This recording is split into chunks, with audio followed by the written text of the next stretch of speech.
இவ்வளவு பெரிய கூட்டத்தை கூட்டி இந்த கூட்டத்துக்குள்ள வாகனத்தை கொண்டு போகாதீங்க, கொண்டு போனீங்கன்னா இது கேஷுவாலிட்டியை நோக்கி போகும் என்று எச்சரித்ததாக அன்றைக்கே கரூர் காவல்துறை தரப்புல சொல்லப்பட்டுச்சு. இதை யார்கிட்ட சொல்லியிருக்காங்கன்னா தாவேகாவுடைய துணை பொதுச் செயலாளர் நிர்மல் குமார் சொல்லப்பட்டிருக்கு. அப்போ நிர்மல் குமார்ட்ட சொன்னீங்களே, அதுக்கான ஆடியோ இருக்கானா?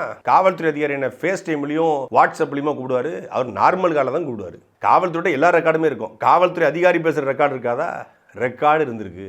நிர்மல் குமார்ட்ட பேசுற ரெக்கார்டு, நிர்மல் குமார் அதுக்கு பதில் சொன்ன ரெக்கார்டு எல்லாமே காவல்துறை இருக்கு. இதை சிபிஐ காவல்துறை கொடுத்துருச்சு. திருடனுக்கு தேல் கொட்டின மொமெண்ட்டும் வாங்கல, அந்த மொமெண்ட்ல மாட்டிக்கிட்டு இப்போ தாவேகா தரப்பு சொல்லிருக்காங்கன்னா, நாங்க வேகமா தான் வந்துகிட்டு இருந்தோம்ங்க, 8:45 கிளம்பி 12 மணிக்கெல்லாம் போலாம், காவல்துறை தான் எங்களை தாமதமா வர சொல்லிச்சு அப்படின்னு சொல்லி ஒரு பிட்டை போட்டிருக்காங்க. சரி, தாமதமா வர சொல்லிச்சு யார் சொன்னா?